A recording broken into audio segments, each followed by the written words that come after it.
You are listening to the Light Over Time podcast with David Sargent and Korey Bartos. It is May 29th, 2023. How you doing, bud? Tired, but I'm all right. How you doing? Right on. I'm good. What are you drinking? Last week, I roasted this Dominican Republic 2 different times. Both roasts are fantastic. Little cherry, actually a lot of cherry, big like boomy cherry right up front. Transitions into this like exquisite chocolate. Not super smooth, but actually like really vibrant. It's wonderful. Dominican Republic always has something nice. Nice. I spent my entire weekend doing a ton of espresso over at Evan's house and really dialed in that Francis and Francis better than I have before. A 3-to-1 ratio, kind of crushing it. I was normally doing a 2-to-1 on that thing, which didn't yield a ton of coffee, obviously, because it's a 7-gram basket, which is janky. Oh, yeah. A pain in my butt. 7 gram, wow. But yeah, knocked out some really good stuff with that Guatemala and that Peru, and probably some of the best espresso I've ever pulled in that machine. So nice. I mean, yeah, between Guatemala and Peru, you're not expecting a ton of like vibrant, juicy fruitiness. And when you're on the other end of that spectrum, I tend to think espresso gets easier to try to make a successful shot. So yeah, I could see that. Yeah, both were pretty chocolatey. The Peru, the notes on it are red fruit and chocolate, and it was a little sweeter than the Guatemala. The Guatemala was a little bit nuttier, but it made amazing lattes. Yeah. Yeah, excellent weekend for that. What have you been shooting? Oh, basically, all week I geared up for a wedding, and I was shooting a wedding from about 11 to about 9:30, 9:45 p.m. Saturday. Yeah, Saturday? Today's Monday. Yeah, so Saturday night. So it was 2 days ago. Longtime friends. They were actually my, I believe, first paid clients ever for any kind of work ever. And I still love the shots we got then. It was one of those kind of like, it's disgusting out, but let's go have fun anyway type of shoots with a couple. And it was kind of, I think their engagement photos, if I remember correctly, and they still love the photos. And I look back at them every once in a while. We were on the pier in Petoskey, and it was not stormy out, but very windy. So if you've seen that pier before, the wind and water knocks waves against the pier and just like water cascades way over your head, and it's a little dangerous if you're not paying attention. We went out there for a couple of minutes just for the photos, got some pretty awesome photos for what would have been 2012 at the time, I believe, and came away with some really fun shots. By today's standards, I probably would look at those and go, oh, I wish we could do that again. But they were my first paid clients ever. That means a lot to me that they wanted me back. We shot that wedding. I gave them a couple more hours than we agreed to just because I was having fun with it. And they mean a lot to me. So I had a great time. And I'm sitting on about 5,000 images to cull. So that's going to be fun. Yeah, nice. Very nice, man. Yeah, I didn't shoot a ton for work this week. I was gearing up for a sale and a giveaway and some other stuff, and Instagram hates us, so that's kind of ruined my giveaway. I gotta try and fix that tomorrow, so I've been really stressed out about that. But I did get about a little bit and was testing the teleconverter some more, trying to do some black and white stuff. I made a little bit of content with some coffee. It's been decently fruitful. I tried to relax a lot this weekend. Good. I can tell you the black and white thing is pretty wild. Yeah. I've always been like pretty opposed to it because I think it's goofy and silly. I've played around with black and white video a little bit. I think I've talked about that before. Sure. I like old black and white movies, so that's fine.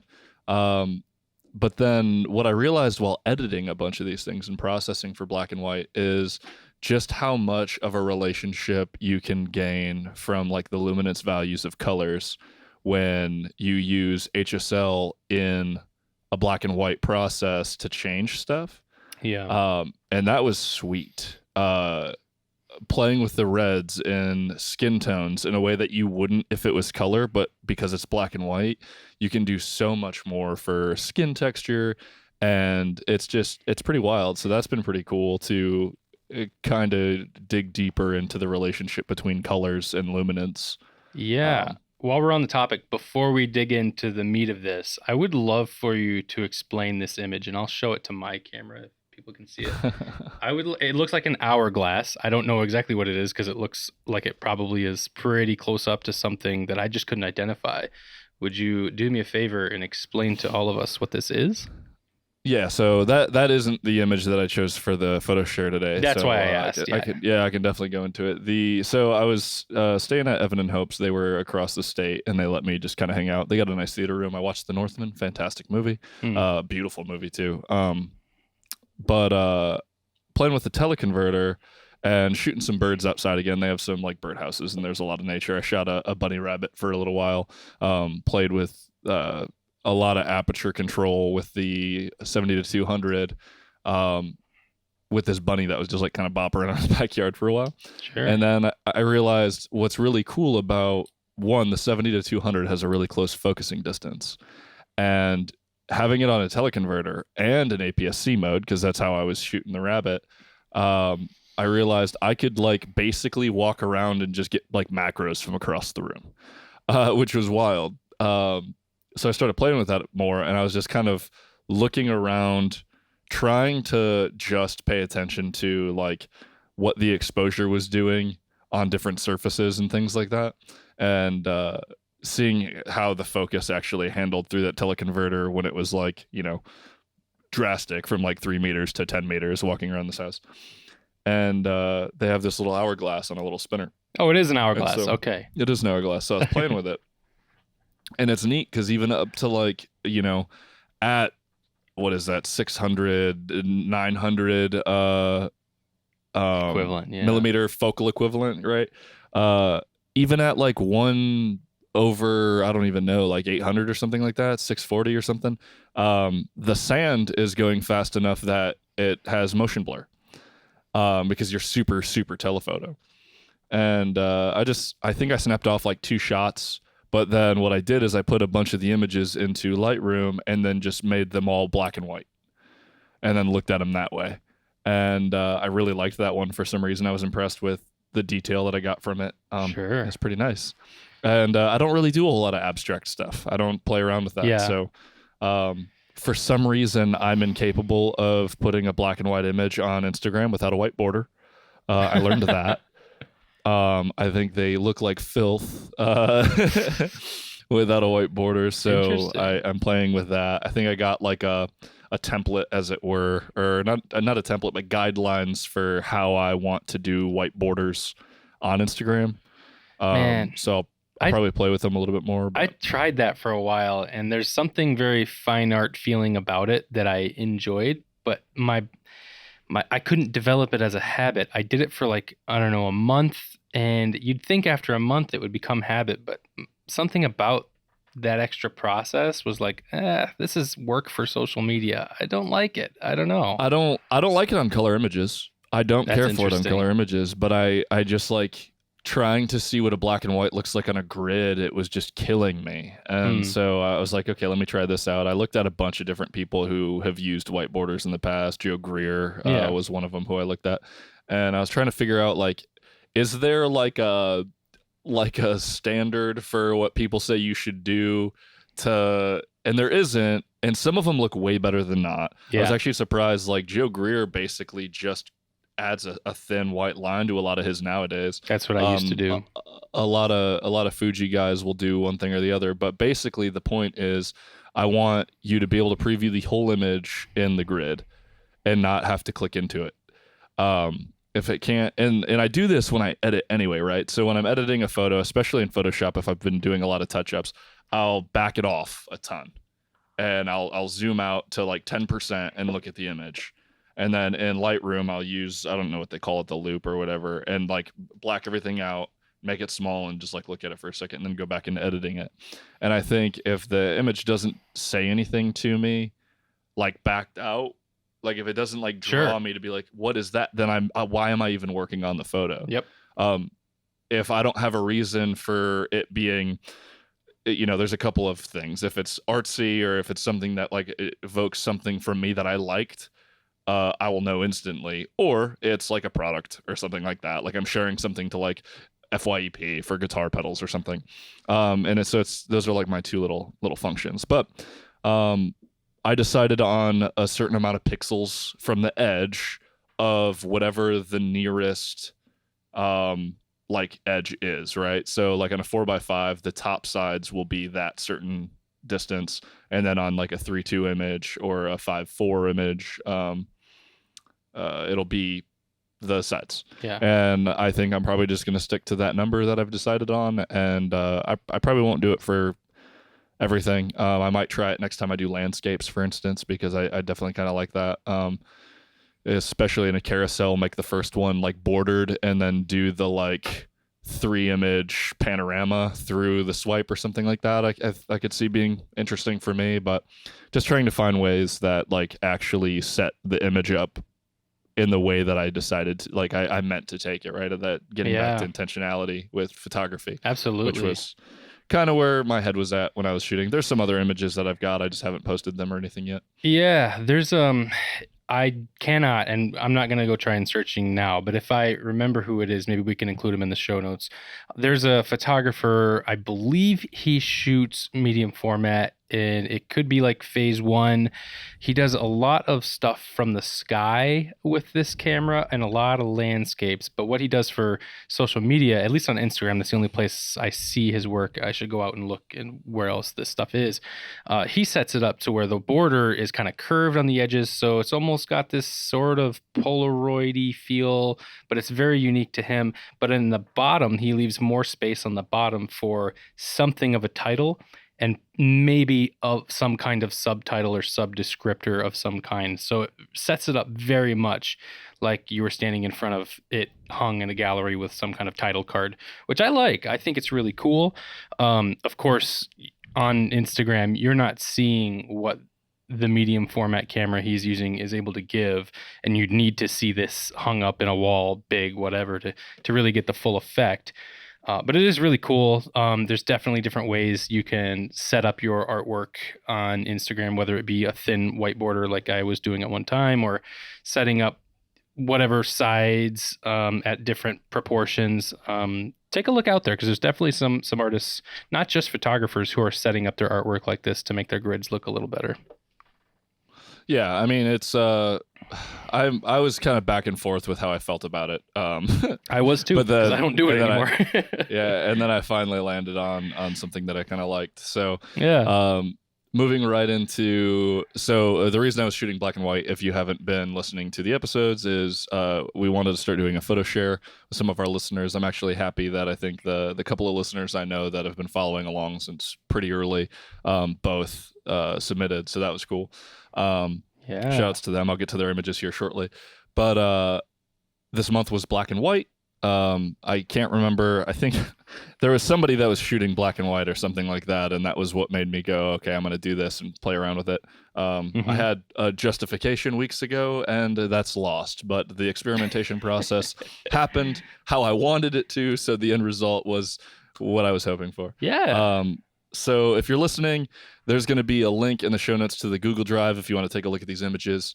On YouTube, I'm going to put them up on the screen while this goes through, and we'll kind of just talk about these images. David has a copy, and I have them, and we're just going to kind of poke around. I started with my image because I could, launch by talking about it. Made a lot of espresso this weekend.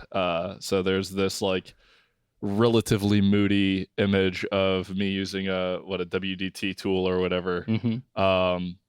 And crucial component of making a good shot of espresso. The difference between like having a good shot and not at this point now is literally these tools. All right, but are you team puck screen? No, I'm not there yet, because you're I've not been there using. yet. Okay. I've been neither using am I. Evans. I was hoping you could convince me. No. I've been using Evans setup. So I haven't dug into all the components. I'd like to try them. Yeah. I'd like a distributor after the WDT. I do have one of those. It's nice. And I think it would help. But if you're really careful about how you're distributing with that tool, you don't really need one. That would just make it way faster. Right. The distributor makes it so that you don't have to be super careful, and I love that. Yeah, you just kind of stir it up. Whip, screw, good. It's really nice, but I do like to make espresso for the process, so it's not a hindrance. Yeah. Um, but I was shooting some video and I just stopped and I was like, I want to get some images. This is literally just my tiny Amaran M9 light from Aperture.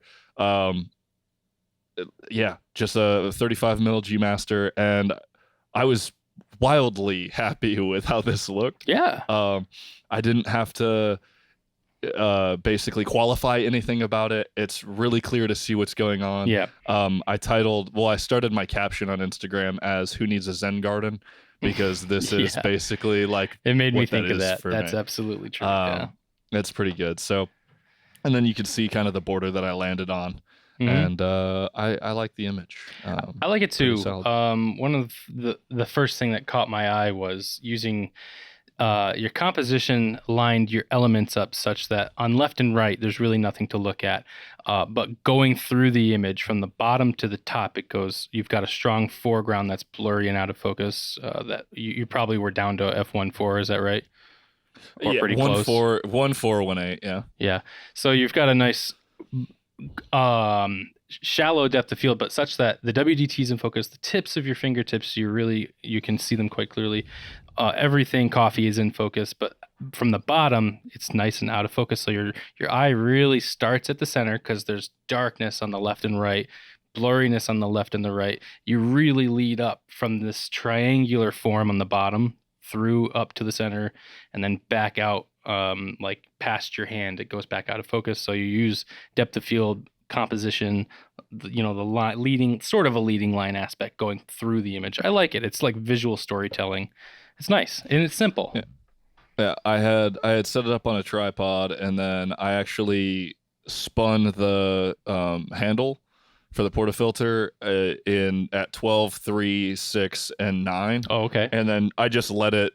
I just like kind of knew my frame in my head, and then I was just kind of doing my thing and like going, one of these is going to work out, and I'm not sure which way.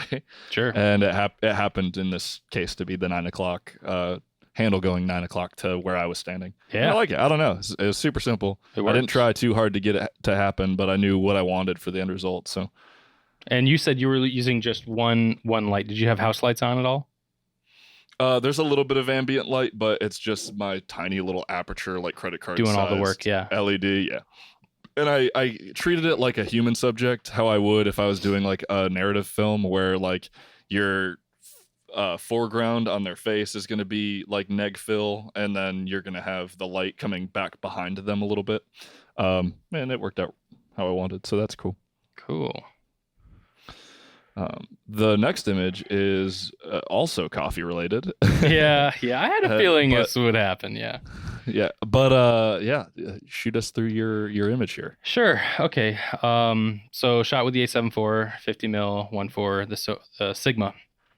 And ISO 6400. Okay, so I was roasting coffee. For those of you who are not on YouTube watching this, if you're listening, I highly recommend you go check out the YouTube to see these images, because there's a few of them and we're going to talk through them. But it's a self-portrait. I figured if I was going to just get after this challenge, I might as well capture what I'm spending a lot of time doing at least once, and why not do it for the first one? So I thought it was fitting for black and white, because my house, there's a lot of different colors, and colors really meaningless in this type of image for me.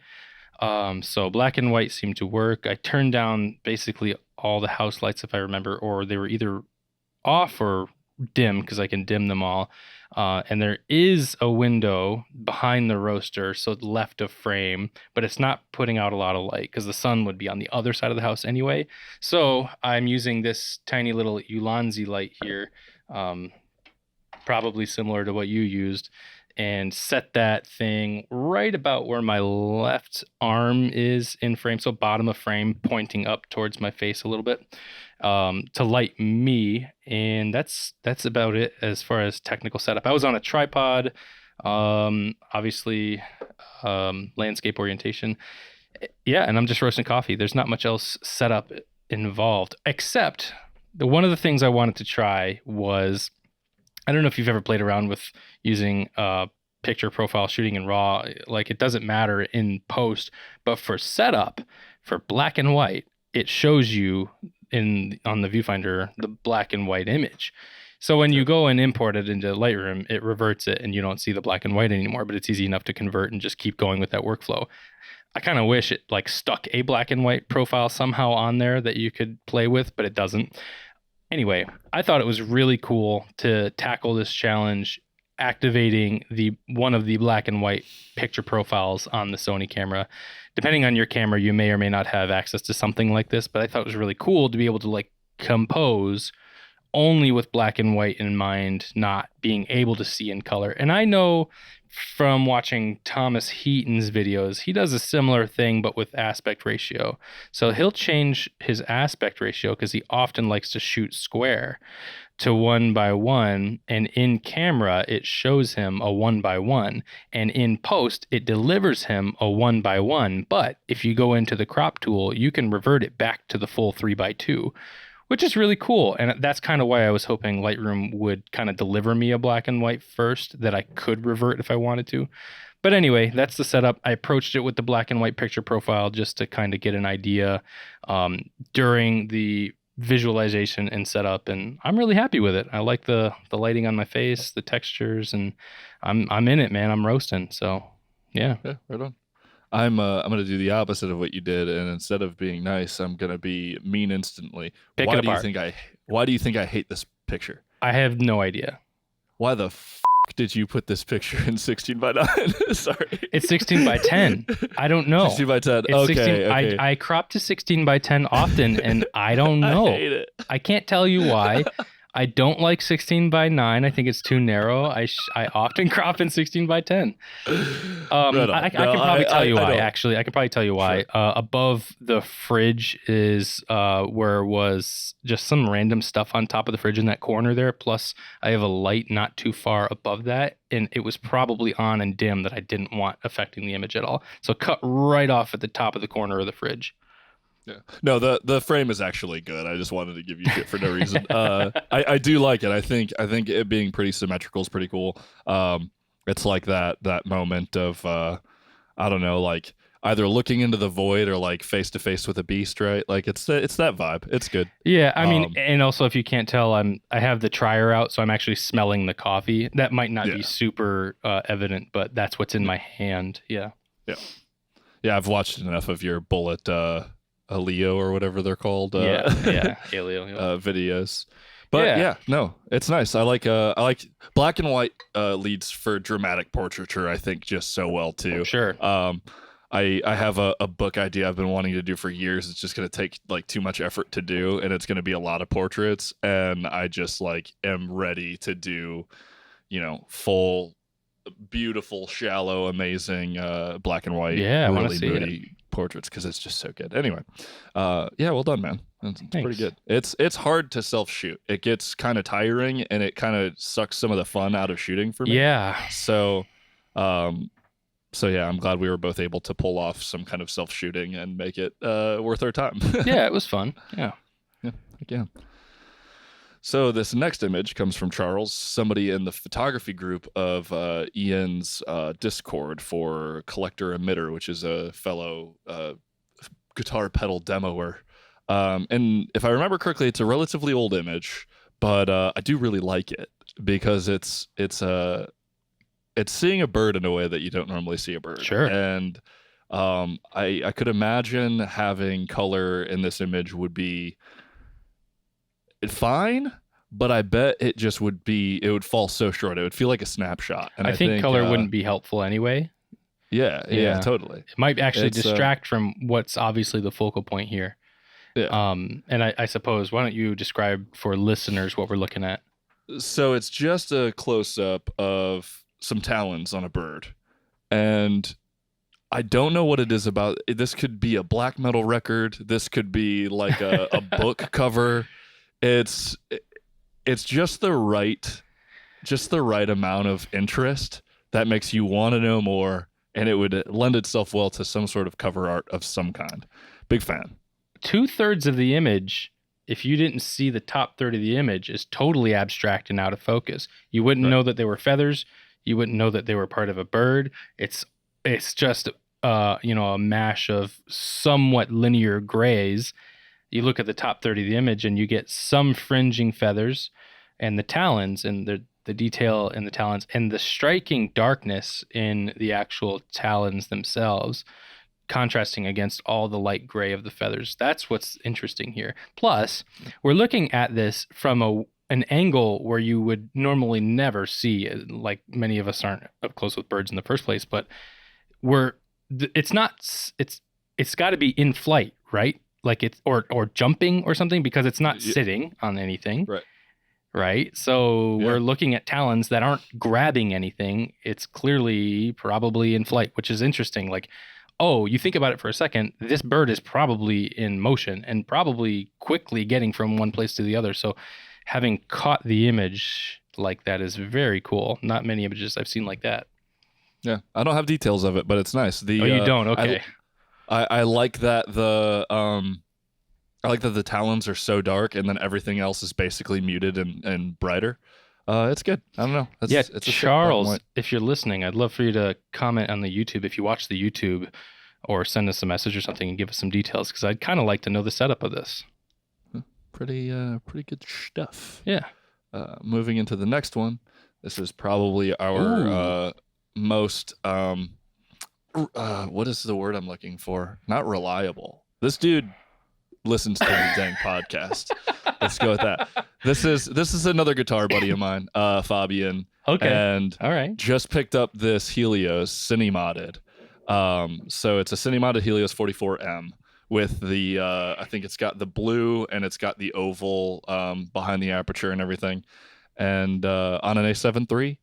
And just did some self-portraiture, which is, I'm sure you know, very difficult with not having a flip screen and manual focus. Definitely. So, but it's the Helios doing the Helios thing. I think the exposure is brilliant because it's really bright in the background. This is exactly how I would light this if I was shooting it, and it's a self-portrait. So I love this photo. This is also Fabian's Instagram profile pic now, and it should be. It should be. This is wonderful. The processing on this is very nice. I'm a big fan of good contrasty black and whites, because clearly you have some nice bright whites in the background. You probably looks like you're in the woods, but the Helios is doing the Helios thing, and you might not be, but it looks like you're in the woods, maybe with some trees behind you. So you've got like the light filtering through the trees. The bokeh is just absolutely magnificent. That's what that lens is known for. And the detail in the face and the expression, it's great for a profile picture. I love it. Great shot. When you knock out the sharpness on your subject with a Helios and it's not soft, and you still like absolutely obliterate the background, it's just magic. I think one of my favorite photos I've ever taken of my father was my original Helios 44-2 on a speed booster on a GH4, and I still love that photo of him because most of the photos I have of him are being an absolute goober, and this one he isn't. Yeah. Sorry. Yes, that's just a great point, because like you said, there's no flip out screen. So the best he could do is use the remote function on the app and see from his phone, if he was doing this, that he was at least composed correctly. But it's probably... I wonder how many takes this took to get this sharp of a shot. Or it was an external monitor. I know he does a little video stuff. Oh yeah, so it totally. Could be that. But not. I'm not going to say that this is easy to do, because manual focus and shallow depth of field on that lens, I know that's got to be difficult. You got to do this thing. Yes. And then you got to do that thing and then still look like you're just like naturally posing rather than like stiff it, like where's the focus? Back and forth a little bit, stop and go. Yeah, totally. Yeah. It's a great shot. I've done that. Yeah. I like it. Well done, Fabian. Yeah, thanks for the sub. And then I just put all of Ian sent us 3. Okay. And Ian's the dude. So they're all film. So it's 3 film shots, which is fun. And it's all different film. So he's been poking around. All right. He has I wrote down what he had. He had emailed him that way. So this is new classic Easy 400 with his Yashica Electro 35. Just doing some street photography, architecture stuff. Looks like it was stopped down a pretty decent deal, because you could really clearly see the back building through this little cove through 2 buildings, or maybe it's like the stairs of an apartment or something. Yeah. I think But that's totally fine too. oh yeah, What's in darkness here is totally acceptable because you have this leading line from what that pipe or railing or whatever that is going through this alley into what's behind, which is a building with some windows that you can actually see into, and the sky isn't like super blown out. It just is what it is. I like this. It's simple. yeah, Architecture can be super hard. yeah. It's good framing. Framing the other building from Yeah. this like foreground building. Yeah, it's cool. I'm into it. Nice. This is like a super New York shot for me, but it looks like it's JCH, which is Japan Camera Hunter, I believe, Street Pan 400 film, with the Yashica Electra 35 again, and it looks like a window washer bucket. Oh, true. Um, I wasn't sure at first. I was like, is it raining? I'm not sure. Yeah. so that's what I'm guessing it is. Dark window or a dark staircase, maybe in a building, maybe his work building, maybe an apartment building. I'm not sure, but pretty good. I like the lines. I definitely wanted to pick up some Japan Camera Hunter film at some point. I am still on a almost year-old Yeah. Ultra Max roll, so it's not worth it for me. It's cool, man. It's cool. Going on to this, which is Ilford Delta and Iconica C35A. Okay. A little soft, a little bit more abstract. Yeah, definitely. Cinematic, old movie vibe. And I'm trying to figure out what exactly it is we're looking at. Is it a sign of some sort with a lock box? Or some electrical box, it looks like. I don't think it matters too much, right? Yeah. Is it the ass end of like a drive-through? Possibly. Yeah. I got possibly. Nothing. Okay, so for listeners, this is on a pretty abstract level. Left and right, pretty out of focus because it looks like he's stuck the camera through two pieces of something, some barricade of some sort. So you're seeing through, but you get that on the left and right of frame, and looking through, there's some metal object that looks like it could be the back end of a very old order drive-through from a restaurant type of signage of some sort with what looks like a electrical box, or could be a speaker box for that setup. There's not much else that's super identifiable about this. So again, looking at a lot of lines, vertical, horizontal, a couple diagonal, and the abstract nature of it is what's intriguing. You're trying to figure out what's going on. Yeah, I definitely appreciated having multiple different film stocks. They definitely have a totally different vibe from each other. Sure. And it was pretty good. I like looking at other people's photos. And I think that we should do this more. And Absolutely. I think more people should participate because it's a lot of fun. Thank you, everybody, for sending us some photos. Obviously, we're not a very big podcast, but we're here vibing. Yeah. And yeah. And I'm glad we got some stuff sent in. Shout out to Ian's Discord, because that is basically where I chat about photo stuff other than with you. So Sure. Yeah. No, this was a lot of fun. I'm sure we'll get to what the next one is. I would love to see some more people involved. Seeing the film is really cool because it's not just that you shoot on film. There's obviously more work involved, and the intention is there regardless if it's abstract or super literal. I love to see it. So yeah, great shots, everybody. For sure. I think I'll probably take the week and we'll maybe discuss what we want to do for the next one. But Okay. I was starting at doing like the middle of the month because that's when I originally announced it, but we'll just do end of the month. So we'll give all of June the opportunity to get some shots out and stuff like that. So I'll watch some more content and stuff this week, maybe see what people are doing and try to get into something. Yeah. Cool. But nice. I think from there, I was going to ask if you had anything you wanted to talk about from your wedding shoot or anything. I have some other topics if you do not. I mean, it was a pretty, it's not a traditional wedding because it was a 10-year renewal. They've been married for a long time. One of the things that was notable to me that I happen to notice every time, but this one in particular, when a wedding or something like this just runs super smoothly, every piece of the timeline, and that there is a timeline, is so important, that it all runs so smoothly because These clients had the forethought to hire a professional wedding coordinator and use a very professional venue that has experience working with a coordinator. And this coordinator almost solely, exclusively works with this venue. There's a big, if you're planning a wedding, know somebody who's planning a wedding, please, please encourage them to hire a wedding coordinator that actually knows how to get shit done. This is one of the things where if they do not have one, it makes my job, it makes a photographer's job, all vendors' jobs hard, not knowing what the timeline is. I've shot weddings that I won't name where somebody's aunt or uncle was just planning on telling the DJ what's going to happen next. And then the DJ has to like, okay, I guess we're announcing that, and try to wrangle people around. It's a mess. Especially when you have over like 100 people on your guest list. So please, for everybody's sake, guests included, your sake, just hire a wedding coordinator who's got a little bit of experience.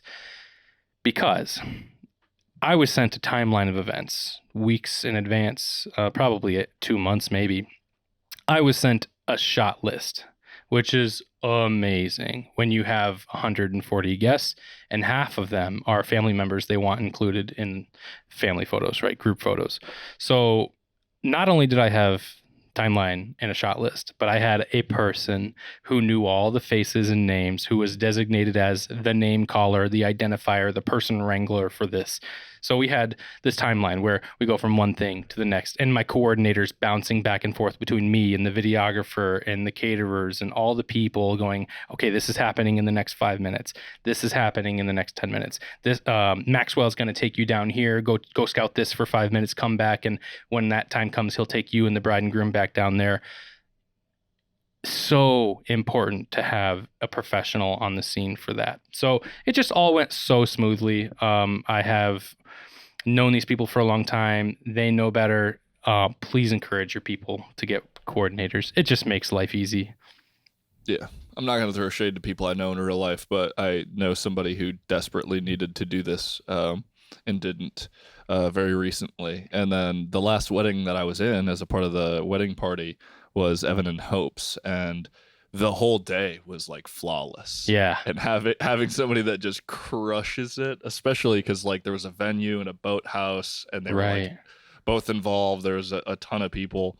Yeah, it was glorious to see somebody or to see something like that come together so well. And there's it's like magic when nobody's upset and you're just like, yeah, because then it's just a party. It really is. It works. And when someone else is handling the like high pressure stuff like food and where your entertainment is, how they're set up and all those things, what's left is basically your wedding party and your guests. Those are two parties that your wedding coordinator cannot control. When that's just what's left on your plate, all you really can control is your wedding party as let's say a bride and groom. You get people's ass together, go get this, go get that, and then wait for the cue for the wedding coordinator for whatever's coming next. If you just have to worry about drunk guests or something, that's great because that's just every wedding. If you don't have to worry about like where the food's at or where your DJ's at or whatever else is going on, that is so much pressure lifted off your shoulders. You need to be looking for wedding coordinators. Please, please, from a photographer, from a vendor, do this. It's wonderful. Yeah. Heck yeah. Well, that's dope. I definitely want to probably get into shooting some small, maybe elopements or something again. I like weddings, man. I think it's good vibes all around, especially when they're good. Big fan of them. Hopeless romantic. Big fan of love and togetherness. Yeah, everybody. No one comes to a wedding ready to be pissed off and grumpy and I mean, some people just happen to come to a wedding in a bad mood. Whatever, they may be having a bad day. Everybody's got good vibes. Drinks are flowing. Everybody's just happy, and those are great. Like I say, great moments to capture. For my weddings, I don't tell my clients that I do this, but I do this. I think I've mentioned it on the pod before that I go and get a pack of instant film. And I brought my Polaroid this time. I found some film at Target because Target's usually pretty good about this. Walmart, get your shit together. Get some film, Walmart. Target, got some black and white I-type film for my Polaroid, and I went and delivered the whole pack. All of them turned out pretty nice. A couple of them out of focus, a couple of them blurry, but what I always tell my clients with these, this is kind of like my signature thing. Not many other photographers are carrying around an instant film camera for a wedding, like pro wedding job, but I think it's super cool. But I always tell my clients at the end of the night, I know they've had a few drinks or whatever, but it's about the moments, not the technical. These types of cameras are super finicky and you can't control much. So whatever you get is what you get. And I'm not going to just not hand over a blurry photo. It's part of the moment. So one of them in particular, it was a pack of, I think, 12 images. One of them was two older kids pushing their younger sibling on a swing there. And it was just like one of the cutest moments. And I had a couple of images like that. They're just great moments, maybe not technically perfect, but you want these moments captured. And that's what I was able to do on film. Of course, I got them on digital too, but they were able to walk away with those 12 images that night and just be able to share them around with people. And some of them were just absolutely hilarious. And that's just good vibes. Absolutely. For sure, man. Now I'm going to crush the good vibes. Have you played with the Photoshop beta? No. What's going on? Have you seen anything with the generative AI? Wow, generative AI and the new Photoshop beta. I was hearing some things. Why don't you tell us about it? So basically, and you can go into your Creative Cloud, go over to beta apps, and you can download the beta, which just added a feature, which essentially allows you to use your marquee tool or your lasso tool and just type in a prompt to replace things in your image. And it's kind of fun, but it's also it's fine. Oh, it's there was a lot of wild stuff. Like photo Twitter is a weird place because I was like, oh, this has to be like god tier level because like everyone's losing their mind about it. And then a buddy in my same industry that I work for, he's also a photographer. He made this insane image of like I think him and his daughter at a recent like event. And he's like, yeah, dude, generative AI is the future, man. We're all out of a job. And there's like a giraffe and like a spaceship and like lightning coming down. And it was like the most chaotic image ever. He said it took him like seconds to produce. Like, and it all fits. Like, there's been some examples where it worked out really well and it was very impressive. I played around with it for a couple of hours, just watching binging The Mandalorian yesterday. And I'm not so impressed with everything about it, but it is pretty wild. There's going to be a lot more like comped images. I think people are going to utilize the heck out of this. You can change hair. You can add hair to someone who doesn't have hair. Wow. Sometimes it looks pretty solid. A lot of the examples for the marketing makes it look like it's freaking game changing. So you're saying in Photoshop, there's a dialog box where you can both marquee out, subject select whatever you want, and then type in what you want Photoshop to do to the selected area? Yeah, like marquee around my hairline and be like, add luscious blonde hair, and it would do its best job to fill that up with pretty good hair. Wow. Getting more detailed is worse, but it also will cycle through a couple of options, which is pretty neat. I've seen some really incredible ones where somebody just wanted their like hoodie to change colors, and it like changed the color of the hoodie. It changed the reflection off of their headphones and like added a little beard hair or something. That was one that I randomly saw on Twitter. I can't remember who it was, but so it looks like it's like the start of something pretty powerful to do what would normally take somebody who's relatively ill-equipped to comp an image in Photoshop to just like go bananas. Mm-hmm. It's pretty wild. I'm not scared of AI at all, but no. It like made people crazy. This is not the type of AI to be scared of. And like you were getting on there, this is just going to save a ton of people time those who are even very experienced with carefully selecting subjects, which is also something that's gotten much easier with just good tech. I'm not even going to call that AI. That's Yeah. just good Sensei technology. or whatever they call it. Whatever it is, it is going to save people time, because that's one of those things where you have a vision in your head. Maybe you want to change a blue sky to a dramatic sunset sky. That's something you've been able to do in Photoshop. It's always been possible, basically. It's just a lot easier to do now. And there's, whether it's generative or whether it's pulling from stock or whatever, we've had the neural filters and that. It's just something that gets the job done a lot quicker. And maybe it takes some of the creativity out, but it certainly takes some hours of work out for certain individuals who need this. So it's cool. Yeah. This is not doomsday technology. This iteration of this type of AI, we don't have to go down that rabbit hole, but like you said, I'm not scared of this either. And I think there's a lot of people that I think were super anti-AI while people were just doing Midjourney stuff who think this is incredible. The general vibe I've got from Twitter was that people are like, I've even seen people comment on this and say, wow, AI was the worst thing ever and scary a week ago, but now with Adobe added it to Photoshop, and people are like, AI is sweet. And people are just going to talk. There's going to be commentary forever, but I did find it interesting. I recommend you check it out. Between that and like better denoise and all this other stuff, none of it's really changing how I approach photography, right? They're just making things happen where I will be met with a challenge in an image that I have and want to use, and now there's more tools to fix them. That's absolutely or do something with them. And that's how it's always going to be, because I'm an enthusiast for photography, understands that I'm not out here just looking for like wild pictures that are generated and made. It's photography. It's moments in real life, and that's the creation is important to your soul. Like for me, right? That's really what it's about. And that has always been a separate subject than like wicked Photoshop like compositions. Those are dope. Those are really cool. Yes. But I don't put a lot of time personally into them, because like I'm not looking at a bunch of fantasy art and all this other wild stuff. It's not how my brain functions. It's not what I think I could do. And there's absolutely a skill in it, but you're right. It's a different place. Yeah.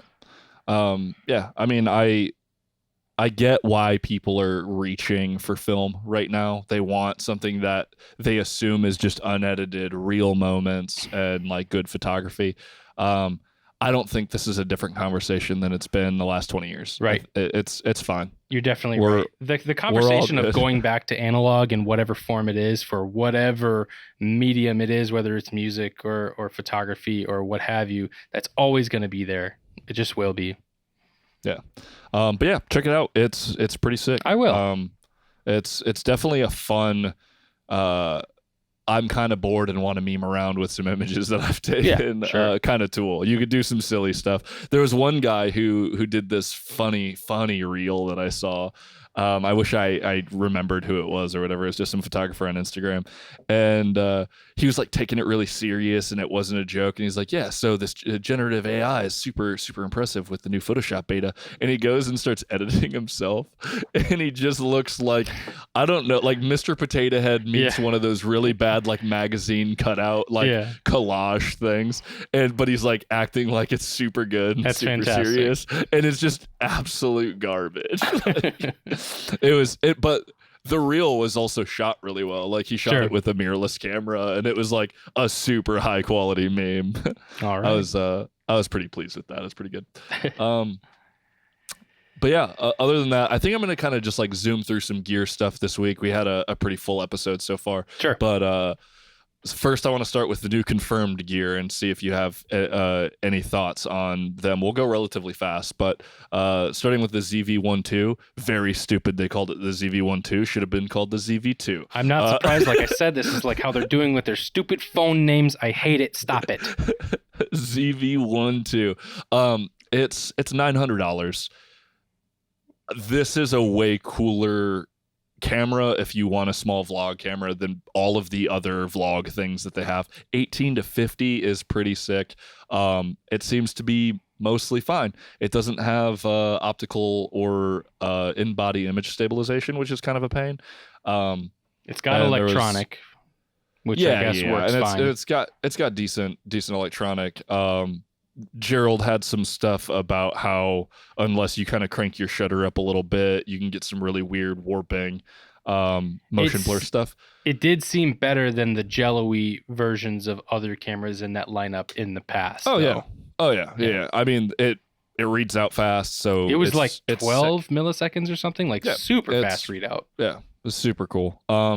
This is where I want to see a vlog camera if people are actually buying these things. Between the Sony vlog cameras and whatever that Canon thing is, I didn't know, and everybody making the content other than just like shilly kind of people that just like, this is the new camera I got to try out. They're like, who's vlogging? Who asked for this? Like people are using their phones, dude. Like my phone is sick for vlogging. So much content too is for TikTok and Reels. So much of it is vertical too. There's not a lot of people that I know walking around with a camera on a selfie stick shooting landscape for like. There's definitely YouTubers out there doing that. Don't get me wrong, but there are a lot of people just holding the phone out who are not going to spend another $1,000 because they've got the tool already. You know, I can't take credit for this one, but Tyler Stallman said Canon blew it on that little weird vlog thing that they had by not making it open gate. Yeah. If that thing was open gate, so you could just set it up because it has its own little kickstand and just a big red button in the front, and you could do a vertical out of it or a horizontal and made it like even a 1x1 sensor or just like an open gate 3.2 or a 4.3 sensor would have been nuts. I was listening to Jared's podcast talking about the same thing. He wasn't mentioning open gate, but was like, why isn't the sensor just rotated the other way for the way the kickstand is? Because most people who are interested in doing that kind of content, the way the camera looks, if you just stand it up on the stand, it looks like it should shoot vertical that way. Yeah. It's a very odd looking camera, and it doesn't look like it's going to serve this like missing. It doesn't look like it's necessary. This thing they made. It's super niche. I don't know. Yeah. I don't know. I'm sure somebody's going to use it and like it, but not me. I hope this was like a season of vlog stuff because there's some juicy stuff that I want to get into and I want to see some camera people make. But like this next camera, which is the Fujifilm XS20. Yeah. Which Fujifilm during the XS10 era released probably the XT200, all these cameras that were really short-lived. And I've talked about it in the podcast where I was like, maybe they were like, where do we want to segment? Let's make all of them. Let's make like every kind of version of these little cameras and see what one sticks. Ooh, did they? This freaking camera is sick though. It's like $12.99 or $13.99. It does 6K 30. It does 4K 60. It's a 24 I think it's a 24 or 26 megapixel sensor. The 26.1 megapixel. It's got image stabilization. It's got everything that if you want a full kit for under $2,000 to create some content, I would absolutely be recommending this because you can grab the 23 f2 and either a zoom or another like relatively affordable lens for this camera and it's gonna crush. It's using the same freaking sensor and the processing is all like basically all the other ones right now. So like the most recent two sensors and processors from Fuji are all really good. It looks like they didn't really cut anything out of this damn thing and it's awesome. So I kind of joked that I kind of wanted this camera. If I end up still wanting to go, it's $12.99. That's crazy to me. Super dope. 6K, 4K, the whole shebang. It's a pretty awesome looking camera. It looked like screen. It does the whole deal. Big fan of that. And then the next exciting camera that I will never buy. I have no reason to buy it, but once I kind of want to get hands on with it, I might even rent it because I think it'd be fun to do like this is probably the camera you want if you're looking to do photography and a little bit of video maybe. The freaking Canon R100. Tell me about this because I completely missed this launch or announcement. Dude, it's less than $500. It's $479 APS-C, 24 megapixels. Nobody's making a camera this cheap right now that does like modern stuff. It is going to have, everything as somebody who wants to get into photography again, this is like the new Rebel, man. It's got a Digic 8, it's got a 24 megapixel sensor, 4K 24 with a crop. But like, I don't really, dude, this is a sub. This is sub $500. So this is the pivotal moment where mirrorless becomes accessible to everyone. Pretty much absolutely everyone. Because absolutely. In the end of the DSLR days, where mirrorless was really starting to take off, it was only taking off for pros and serious enthusiasts because it's expensive. Over $1,000 is not chump change. It's a lot of money to invest in something that if you're not making money with it, what are you doing? It's a toy basically. So sub $500 is sub $700 is insane. Sorry. 400 something dollars makes this thing basically accessible to everyone, where something like the D3000 series, the Rebel T series, those kinds of cameras where if they come with a lens or two, they're still under $1,000, and you've got everything you need to basically go take pictures of your kids or your pets or whatever. And because you're not a professional and you don't need the fastest of the fast or the highest resolution and all the bells and whistles, but you've got the technology of today that gets you in the door, where you can spend a little bit of money to start learning photography on a modern system, and then let's say you want to invest in better glass. You can do that because that's the better investment first anyway. So you've got this cheap body, but you can create amazing images if you just invest a little bit more money in the glass. Oh, but then you start to get into it a little more. This is how it goes. These cheap bodies, so important. My dude, $599 with an 18 to 45 millimeter lens. That's fantastic. Yeah, this is going to be the new. Well, so this one doesn't have a flip screen or nothing. It's like an old DSLR That's screen, fine. like no articulation, which is amazing. Like, if only they had third-party lens like support right now. Yeah, Canon would be like full-on knives to throats of almost everybody, because this is how you get people to use your system. What is the cheapest? Like, I'm going to look it up. I don't even know what an A6100 is. They're still selling the A6000, I think, which I think is insane because it's just $749 for the A6100. We're talking hundreds of dollars cheaper. They have okay small lenses. You can still get a cheap Canon 50 mil. Yeah. RF. And it's pretty nice. I actually like it. I'm actually pissed that we don't have updated, like, cheapo plastic fantastic 50 mil from Sony, because I would have one just to have one. You know, cheap 1.8. Is it so crazy to suggest someone get this R100 with the adapter and get some EF glass on this thing? Because you could pick up some great EF glass and adapt, and it would probably be just fine. I don't know how much the adapter is, but that's why I don't know if it makes sense or not. The cheapest one, I think, it can be down to like 100, but I will say some older EF-S lenses will have trouble. My mom has an R10, and I recommend. I was like, yeah, if you have some decent glass. She has an old Tamron 17 to 50 f2.8. Yeah, and I was like, that's brilliant. That's going to be plenty for what you need. But the autofocus and stuff, it doesn't even like the thing. If I remember correctly, trying to use it adapted, it like blacked out the screen and it wouldn't even allow you to shoot photos. So all right, so you might need to look into that per use case. I'd probably stick to Canon lenses if you're gonna do an adapter on one of their cheaper cameras. But again, they have a cheap 50. Get that 18 to 45, maybe get that 50 mil. And ask any photographer if you're going to make the first investment, it's going to be get yourself a 51.8. It's going to be like the next cheapest thing that's going to make your images look quite a bit nicer than what that kit lens can do. And what's sweet is it's not an ugly camera. Sure. It doesn't have like Rebel and red or like something, you know, so it doesn't look cheap. It looks like it probably is going to be fine. Yeah. And it's just so much like I was telling people to get different used cameras or to even look at some of the nicer point and shoots, because there has been nothing in this entire realm to recommend people to buy other than a DSLR. And I actually had a friend from college hit me up randomly, and she wanted to get a camera.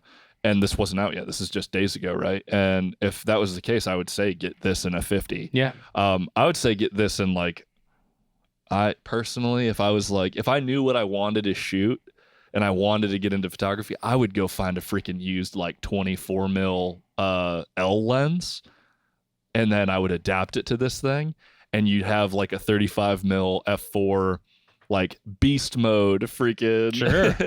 like, putting an old, you could find some L glass super cheap now. I believe that. And if I knew that I wanted to take portraits of people and like products, man, I would go get probably a 50, probably the 51.4, or just try the RF 1.8, and then I'd adapt a freaking 24 mil. Yeah. That'd be beast mode, because this is going to take 24 megapixel photos. It's going to be fine. It's absolutely going to be completely workable. Yeah. This is great. Anyways. I mean, the accessibility, the price is so important to promoting the photography community, because you build from the ground up, right? Like, we can't sustain ourselves on just releasing products for professionals all the time. Yes, we're going to buy them and it'll cycle through, but we need mom and pop and everybody who's got a couple $100 only as a budget to have an option. And this is finally it. This is great. Yeah, it's sweet. Take a look at it when we're done on the show, because it looks like a remarkable little camera, and it's going to do what is it with both kit lenses? $829. Yeah, not bad. And you get the 18 to 45 and the 55 to 210. See, and you'll be able to do what you need. You'll get into it. That's even great. I know there's going to be husbands out there who are going to grab this for Christmas, for birthdays, because that's a price range where you would do that. That's wonderful. Yeah, absolutely. And then the other freaking boss thing Canon did this week is the 28 mil f2.8 pancake lens for RF mount, full frame. 28 mil f2.8 STM, $299. $299. I desperately want a pancake lens for the Sonys. You had that like old Zeiss like 35-2.8, meh. The size was amazing, but like it left so much to be desired. Yeah. I'd love a 28. I'd love a 28 f2, which would be slightly bigger, but anyway, I'd probably settle for a 2.8 if it's good. This is exciting. I hope Sony gets something like this. That's I want an incredible price. Oh yeah. And then imagine a 28 mil, so like a 40 equivalent on that R100. Right. So, okay, you have like a decently fast 40 mil, really small compact thing that would take way better photos than your phone. See, okay, Z8 news and stuff like that, cool. But these are really good pieces of information. Good news. Yeah. Good news. Yeah, this is going to flip the game a little bit. Like, whatever is going to come after the R100, if they do put a flip screen on it and do like the $600 range, like make the T3i again. Yeah. Make whatever that camera is that will like send the next like whole generation of content creators onto platforms. Mm-hmm. And maybe that's just an old way of thinking, and they're already doing it with their phone, and they probably think this is DOA, but I don't care. I'm super excited about it. No, you should be. And then there's a couple of rumors that I'm just gonna kind of rapid fire because we're basically hitting our time here. But we're talking a potential FX10, which on paper sounds pretty cool. It'll be like a 10 megapixel video only, great for streaming, doing the thing, probably 4K 60. Kind of neat. Depending on the price, it might be something that I look into, because a small dedicated APS-C video, pretty tight. The A6700 is getting closer, and based off the rumor specs, I think that might be my next camera. Because if it does 4K 120, I don't care if it crops like 1.19 or whatever I just need that sometimes. Reach, because now I'm to the point where with the 2x teleconverter and the 70-200, I'd like a little bit more reach, and I'm not going to do it by getting another lens, I don't think. That would be a great way to do that.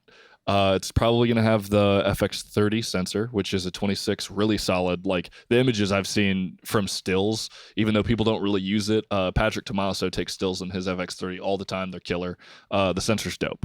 But giving it the AI features, the chip to do all the autofocusing and make it photocentric while still having a 4K 120, even if it's that, and then potentially 6K 30. This might just be the camera that I go to for my everyday. I would be happy to run the 35 on it because I would just have like a 50 mil on an APS-C. I'd take that, not worried about it. I would still use my 20 to 70 and I'd still use my 70 to 200. I wouldn't have to change a thing. I would just probably get this freaking camera. All the specs sound good. It sounds like they're going to make the A6000 series body. It's probably the A6600, but slightly bigger. They're going to add the front scroll wheel, which is necessary. Hate that. So it'll have all the ergos that I need it to basically have, maybe barring a joystick, which I'd probably just have to get. Like, that's apparently what people are doing now, and I have to get over it. That'll be the caveat for me, but it sounds like it's going to shoot photos and videos the way I would want a second camera to. I'm dying to have a second camera. I definitely need 4K 120 again for work. I like having it for ultra slow-mo, especially me. I move fast as hell. So it's necessary, but it seems super cool. And I'm hoping that's exciting. Hoping that does the thing. When are we thinking that might be announced? Is something on the horizon for the summer? Yeah, it should be summer. Andre Pizzini also says that there could be announcements for potentially either the A7C2 or the A9 III that should be coming, like, announcing July, maybe. Okay. So there's going to be one other bigger camera. I'm not that interested in either. I think if this A67 kind of does what it sounds like it's doing, I might prefer it to an A7C2, but they're kind of one and the same for me. They're that like slightly smaller, but still super capable camera. We'll see what happens. I like APS-C. It's fine. I've been running 15 megapixels on my A7 IV for a lot of stuff now, especially reaching out with the telephoto stuff. I haven't had an APS-C camera in a while, and back when I did, the last one I had was the D500, which was great, 20 megapixel, absolute monster of a DSLR back in the day. But earlier APS-C cameras, it just is a product of its time. They just didn't perform very well. Nowadays, if I were to use a modern one, I'd probably have a different opinion. And I probably would like one. I'm actually kind of interested in that Fuji XS20. And if I didn't just buy the A7C, I would be looking at that thinking, what a nice light second body that could be. Right. I mean, hell, maybe this is something for wildlife and stuff, dude. Having that like super reach would be crazy, especially if it has good enough autofocus. I started my journey on a 7D because I was lucky enough to have a hand-me-down 7D, which is way more camera than somebody starting out needs. But then I moved while I was working at the camp 6 years ago or whenever. I had them get a 7D Mark II, and I loved that camera. So I have probably pretty close to 100,000 photographs shot on 7Ds. 7D, no. And I like them. So we'll see what happens. I'd like to have an even smaller camera that's basically the same amount of capability. So it's pretty sweet. Yeah. 70 to 200 f4G2, apparently small, apparently macro capability. Probably a vibe. Their first one wasn't super cheap, so it's not going to be super cheap. It's probably going to be around $1,500 again. Yeah. But super awesome option, and I hope that they push that design a little bit because that'll kind of say a lot about where they're headed, and I'm very curious to see what they do with that because I love a 70 to 200. Yeah. Their first one was a really old lens, so I'm not going to give it too much shit, but I didn't like it when I had it. I had it very briefly, and I traded it about as fast as I got it. Yeah. And if you've seen images between something like 70 to 200 2.8 and a 70 to 200 f4, at 200, the difference between 2.8 and f4 isn't as big as you might think. If you're considering that range, you should be considering the f4 options that are out there. Depending on what your subject is, you are going to stop down your 70 to 200 f2.8 anyway.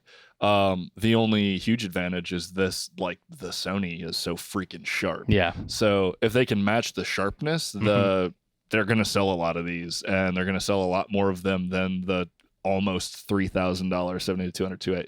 I still love mine to death. Don't get me wrong, but let's see what happens making that thing smaller. Yeah, it could be great. Maybe external zoom like the RF 70 to 200, something like real backpackable. Yeah, that's going to make it super compact. Huge. Absolutely. And then the last one is that Canon is looking at devising some new types of teleconverters following their rumors of the RF 200 to 500 f4. Which is going to be an insane lens. Oh, I mean, expensive, but what a great design. Oh, an f4 200 to 500 is going to be like 15 grand, but it's going to be sick. what a And then lens, with man. with the built-in 1 to 4 teleconverter, and then with other teleconverters, I assume they're going to make it capable with it. You're talking just bananas. Like, Canon Pro wildlife shooters, if you don't already have like a 600 f4 or something like that, this is one you're going to want to watch out for if you've got money in the bank and you want to burn it. This thing is going to be a monster of a lens if it comes out to be just like what this says. I couldn't imagine. What's that 40% when you do the conversion on the aperture? Is an f4 a 5.6? F4, 5, maybe. I don't know. It's that, or it's not going to be a ton. So with the built-in teleconverter, you're pushing way past 600. Yeah. It's just cool. It's freaking sweet. It is. Yeah. That kind of range is so awesome too. I used to have the 200 to 500 on Nikon, shooting on the D850, even on the D500, and on the D500, 500. And that's a 5.6 lens, right? Yeah, I think it was. Man, that was an awesome lens. Sharp as heck. Contrast was so nice. So to have 200, 500 at f4, just wild. There definitely was times early in the morning where I thought, man, I wish I could just open the aperture up just a little bit more because my ISO is already at 10,000 or whatever. Yeah. Sometimes it can help just that little bit, but whoa, that was a fixed 5.6 lens. That's super cool. Yeah, that was nice. So yeah, I mean, I ain't got it like that to be shooting an R3 with a $15,000 lens, but it's sweet. And hopefully once they kind of round out the rest of their like stuff, maybe the R1 comes out, we'll start to see them trickle down some of that love to other lenses and things, because there's still one day in my lifetime when I get real bored and I go back to Canon. And when that day comes, I want to not have to think very hard about basically replacing my kit with the identical copy of the things I need from Canon. So they still don't have a 20 to 70 though. And as little as I do use that lens, brilliant freaking focal range, 20 to 70. Didn't they just announce a super wide though? Like an 11 to 14 or something like that? That's been something that's been missing in their lineup for a while. Maybe I'm wrong. I thought I just heard that they announced a super Canon wide. Was the first one to do a freaking 11 to 24, so I don't know. I'm wrong. Maybe I thought that the RF mount was missing something as wide as that for a while. 16 to 35? No, I thought it was wider. 15. Who's missing the 16? We're missing a 16 to 35. Oh, Panasonic doesn't have an f2.8 15 or 16 to 35. That's it. Anyway, shame on them. Well, they have an f4, and it's sharp as hell. Sure, but fine. Right on. It was good to just blow through some of that stuff. I needed to talk about some of that new gear because it was actually a pretty crazy week for gear. Yeah. We'll have some Photoshare topic devised for next week. Thank you guys for sharing. Thank you guys for listening. Go check out the YouTube if you're listening. Go maybe check out the audio version if you're watching. Leave us some reviews. Leave us some comments. See what you're shooting, what you're excited about, what you had for breakfast. And that's all I got for you. Thanks, guys. Next time.